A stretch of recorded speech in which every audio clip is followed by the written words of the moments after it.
कारण सध्या तरुणाई 4 रोगात ग्रासली महाराज. आता आपल्याला वाटतं तरुणाई कीर्तनाकडे येत नाही, इकडे दिसत नाही, पण आपल्यापेक्षा मोठा सप्ताह राहतो बाबा. त्यांचा 14 फेब्रुवारीला त्यांचा काला राहतो, त्यांचा देव व्हॅलेंटाईन राहतो. आता आपल्याच सप्ताहाचा दंडक आहे. पहिला दिवस नामपर, संतपर, उपदेश, मागणी, काला, तसे त्यांचे बरेच दिवस राहतात. ते काय मी आता सांगत आणि सांगितल्यावर तुम्ही उद्या चर्चा करायला महाराजाला बरंच माहीत होतं. कारण लोकही फक्त आमच्यावर घसरायला येतो. लक्षात घ्या महाराज, खऱ्या अर्थानं जर पाहिला गेलं तर सध्या तरुणाई 4 रोगांना ग्रासली. पहिलं म्हणजे प्रेमाचं व्यसन आहे, दुसरं म्हणजे मोबाईलचं व्यसन आहे, तिसरं म्हणजे दारू अंमली पदार्थांचं व्यसन आहे, आणि चौथं म्हणजे राजकारणाचं व्यसन आहे. या 4 व्यसनांमध्ये आजची तरुणाई बर्बाद होतीये. सगळ्यात मोठी शोकांतिका. एकेका वाक्यात पुढे सरकूयात. पहिलं म्हणजे प्रेमाचं व्यसन आहे. प्रेम करावं करू नये याबद्दल मी काही बोलणार नाही, पण खऱ्या अर्थानं प्रेम करू नये अशा वाईट विचारांचाही मी माणूस नाही. पण त्या प्रेमाला काहीतरी स्वाभिमान हवा, काहीतरी मर्यादा हवी. नाही तर बापाच्याच पैशावर 50 रुपयाची बेंटॅकची अंगठी घ्यायची आणि ती जाऊन बाजारात मेलीला द्यायची आणि 3 दिवसाला कलर गेला का गावातल्या चौकात फुकट चव घालून घ्यायची. हे धंदे बंद व्हायला हवेत. खरंच जर मर्दानगी गाजवायची असेल ना महाराज, पहिली 5-50 हजाराची चांगली नोकरी पहा आणि मग तिला 1 तोळा करा. ही खरी मर्दानगी आहे. आज काय झालंय महाराज, खऱ्या अर्थानं तुम्ही आमचे खिसे भरत चाललात. एक वाक्य स्पष्ट बोलून जातो. आज तुम्ही आम्हाला 5-5 लाख रुपये कथांचे देता, पण रामायण कधी आमच्या अंतकरणात उतरलंय का? महाभारत आम्ही कधी समजून घेतलंय का? संतांचे चरित्र ही डोक्यावर घेऊन नाचण्याची गोष्ट नाही. त्या चरित्रातून स्वतःचं चारित्र्य ज्या दिवशी आम्ही घडवू त्या दिवशी वास्तवातलं अध्यात्म आम्हाला कळालं असं म्हणता येईल. सगळ्यात मोठं वास्तव आहे. आणि आज जर खऱ्या अर्थानं पाहिला गेलं तर रामायणातला एक प्रसंग आजच्या काळातल्या तरुणाईसाठी किती उद्बोधक आहे हे पहा. कारण आज पुणे जिल्ह्याची जर अवस्था पाहिली ना महाराज, आज बोलतानाही कडू वाटतं. मला माहित नाही हे विषय या व्यासपीठाचे आहेत की नाही, पण बदललेला काळ इतका बदलला आहे महाराज. इथून गेल्यानंतर जरी तुम्ही कदाचित चर्चा केली ना की महाराज प्रपंचावर अधिक बोलले, भगवान परमात्मा समोर आहे आणि परमात्म्याला साक्षी ठेवून सांगतो, माझ्या 10 वर्षाच्या प्रवासात आजपर्यंत परत तारीख मिळावी म्हणून मी कोणत्या गावात गेलो नाही आणि माझ्या शेवटच्या श्वासापर्यंत परत तारीख मिळावी म्हणून कोणत्या गावात जाणार नाही. पण आज खऱ्या अर्थानं जी लोक तुमच्या सोबत आहे ना, उद्या फक्त तुमच्या वेळ उद्या हसायला सुद्धा आपलीच लोक असणार आहे. हे सगळ्यात मोठं वास्तव आहे. आणि वेळेत जर काही गोष्टींना आवर घातला नाही, येणारा काळ फार भयानक असणार आहे. हे सगळ्यात मोठं वास्तव आहे. आणि माझ्या बहिणींनो, आज भावाच्या नात्यानं जाताना तुम्हाला एक विनंती करून जातो. खऱ्या अर्थानं रामायणाचा जनक राजाचा अध्याय जर आम्ही पाहिला ना, तर खऱ्या पहिलं स्वयंवर जर कुठं झालं तर ते स्वयंवर म्हणजे खऱ्या अर्थानं सीता मातेत झालं आणि दुसरं रुक्मिणी मातेचं खऱ्या अर्थानं ते द्वापार युगात झालं. पण सीता मातेनं स्वयंवर केलं, पण स्वयंवरात मुलगा कसा निवडला? जनक राजानं जावई निवडला, पण तो स्वकर्तृत्वान होता. कसा होता? कसा होता? स्वकर्तृत्वान होता. आताचा जनक काय निवडतोय? आताच्या जनकाला खऱ्या अर्थानं स्वकर्तृत्वान मुलगा नकोय, तर बापाचे 10-10, 20-20 एकरचे बांध पाहून आताचा जनक आपल्या मुलींची लग्न करतोय. हे सगळ्यात मोठं वास्तव आहे. सीता मातेनं निवडलं, ते स्वकर्तृत्वान खऱ्या अर्थानं वर निवडला. आणि आताच्या काळात जर पाहिला गेलं तर साधारणपणे खऱ्या अर्थानं आताच्या आमच्या मुली काय निवडतायत? कष्ट करणारी, काबाड कष्ट करून उभी राहणारी आणि कष्टाच्या बळावर घडणारी मुलं आज आमच्या लेकींना सुद्धा नकोय. ही दुर्दैवी शोकांतिका आहे. आज खऱ्या अर्थानं माझ्या बहिणींना हात जोडून तुम्हाला विनंती करतो, क्षणिक प्रेमासाठी आयुष्याची माती करू नका. कारण प्रेमाच्या उन्मादामध्ये खऱ्या अर्थानं एखादी मुलगी निघून जाते ना, त्या मायबापाची होणारी अवस्था शब्दांमध्ये व्यक्त होत नाही. कारण एक बाप आयुष्यात त्याला सगळ्या गोष्टी सहन करू शकतो, पण त्याचा सगळा जीव जर कोणावर असेल तर माझ्या बहिणीनं तुमच्यावर असतो. कारण एक वेळ त्याच्या बायकोने डोळे मोठे केले, बाप कधीच घाबरत नाही. मुलानं आरडून सांगितलं, बाप कधीच घाबरत नाही. पण बाप आजारी असताना फक्त लेकीने डोळे मोठे केले. बाप निमूटपणे काहीच न बोलता गोळी उचलून तोंडात घातल्याशिवाय राहत नाही. कारण बापाची मुलगी ही फक्त मुलगीच नसते, ती त्याची दुसरी आईच असते. हे सगळ्यात मोठं वास्तव आहे. अहो, कितीतरी वेळा ज्या बापाला गाव घाबरतं त्या बापानं तुमच्यावर पडणारा झारा स्वतःच्या अंगावर घेतला.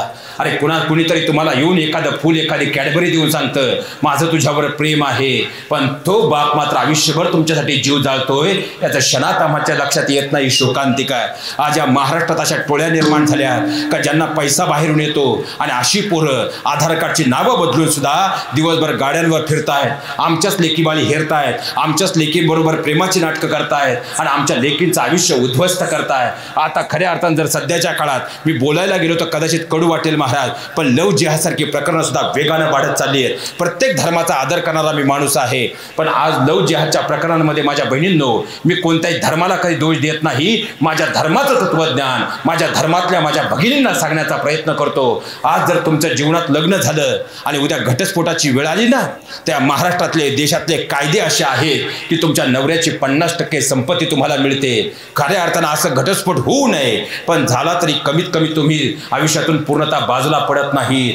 पण जर लव जिहादच्या प्रकरणाला बळी पडलात तर 3च शब्दांमध्ये तुमचा संसार तुटतो आणि त्यानंतर या जगातला कोणताही कायदा तुमच्या बाजूला नाही. हे वास्तव मात्र लक्षात घ्या. क्षणिक प्रेमाच्या उन्मादामध्ये माझ्या बहिणींना आयुष्याची कधी माती करू नका. आणि तरुण पोरांना हात जोडून सांगतो, ज्या काळात तुम्हाला शिकायचंय, ज्या काळात खऱ्या अर्थानं स्वतःला घडवायचंय, त्या काळात आमची मुलं क्षणिक आकर्षणाच्या मोहजाळ्यात कॉलेजच्या गेटवरती, कारण आपल्या आई दुसऱ्याच्या बांधावर खऱ्या अर्थानं आज 200-250 रुपये मजुरीनं कामाला जाते. अरे त्या आईच्या बोटाला जर लागलं ना, ती डॉक्टरकडे जात नाही, ती त्या गाळामध्ये आपला हात बुडवते आणि ते रक्त जागेवर थांबवते. तो बाप दुसऱ्याच्या बांधावर काम करतो. अरे कधी किराणा मालाच्या दुकानात तो बाप गेला आणि खिशात पैसे नसतील ना, दुकानदारानं केलेला अपमान त्या बापानं आतल्या आत गिळला, पण आजपर्यंत आपल्या लेकरांना कधी सांगितला नाही. आजपर्यंत त्या बापानं स्वतःला विकायची तयारी ठेवली. भले रागात आल्यानंतर 2 शब्द तुम्हाला वाईट बोलला असेल, पण इथं बसलेल्या कोणीही मला सांगावं आणि ऐकणाऱ्या कोणीही सांगावं की मागितलेली गोष्ट का त्या बापानं त्या आईनं दिली नाही. आणि त्या आई बापांच्या जीवनातली सगळ्यात मोठी श्रीमंती जर कोणती असेल, आज पोरं सुद्धा बायको समोर आई वडिलांना टाकून बोलतात. पण विचार करा, 70 वर्षाच्या आई जर दुसऱ्याच्या बांधावर तुमची कामाला जात असेल, त्या आईला आता कसलीच गरज नाहीये. तिनं 9 महिने 9 दिवस तुम्हाला पोटात ठेवलं, 9 महिने 9 दिवसानंतर तुमचं लहानाचं तुम्हाला मोठं केलं. आज तिच्या समाधानाच्या ताटात बसून जेवायचे दिवस आहे, तरी ती दुसऱ्याच्या बांधावर जाते आणि त्या माऊलीचा हात हातात घेऊन तिला विचारा, आई अगं तू या वयात काम का करते? ती म्हणती, बाळा होतील तुझ्या प्रपंचाला.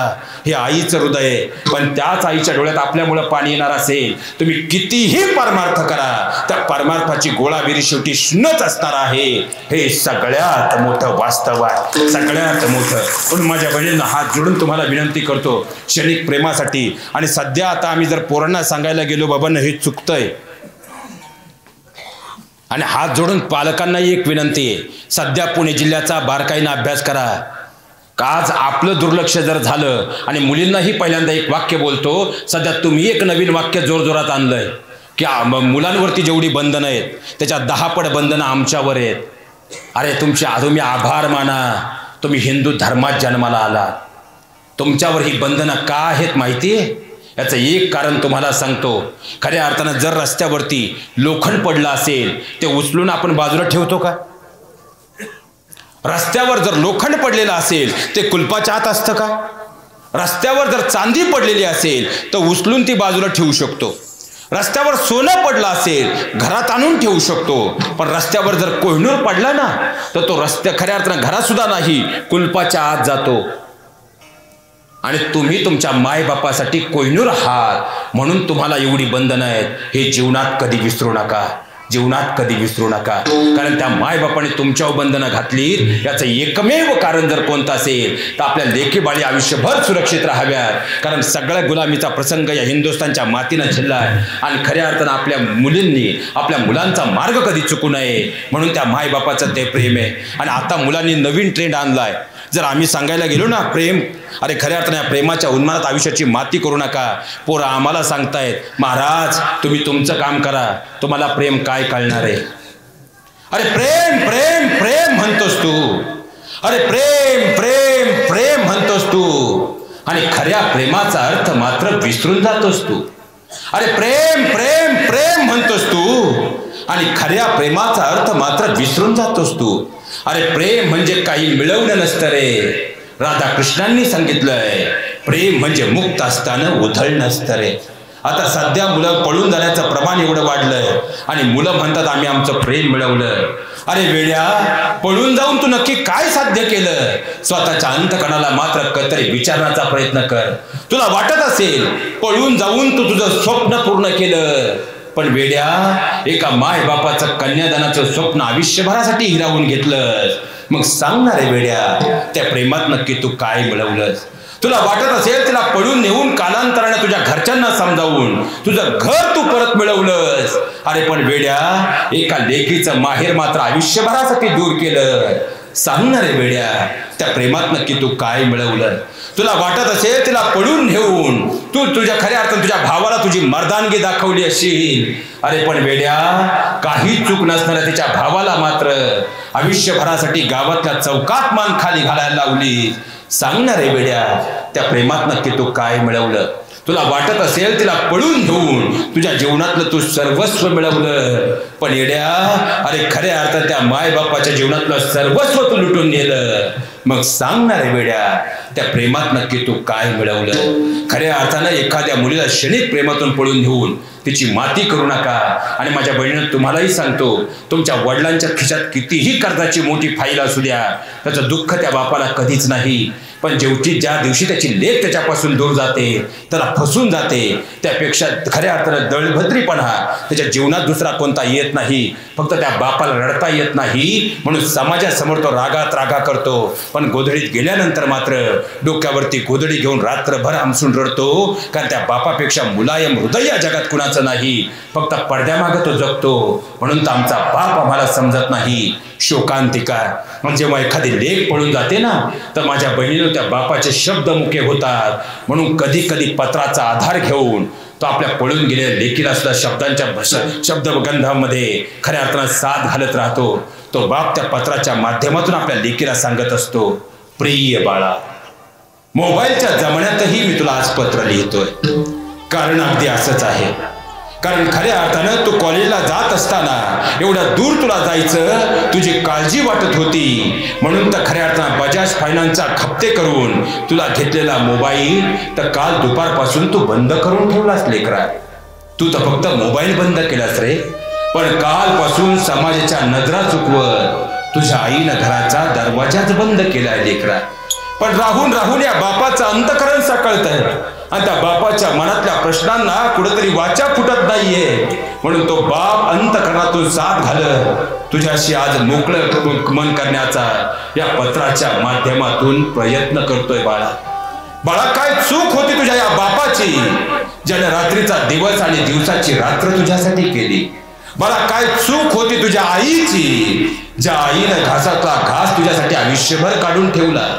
मला काय चूक होती तुझ्या भावाची, तुझ्या दादाची, ज्यानं पॉकेट मनीचे पैसे साठवून भाऊबीजेला, रक्षाबंधनला तू मागेल ते दिलं?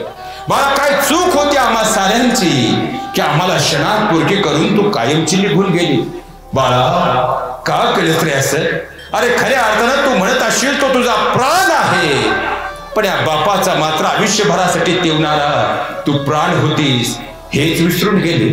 बाळा, कालपासून तुझा दादा दरवाजा बंद करून घरात ओक्साबोक्सी रडतोय. का? त्याची ताई सासरी गेली म्हणून नाही, तर त्याच्या काळजाचा तुकडा असणारी त्याची ताई कुणाच्या तरी काळजाचा तुकडा होऊन त्याला फसून कायमची निघून गेली ना.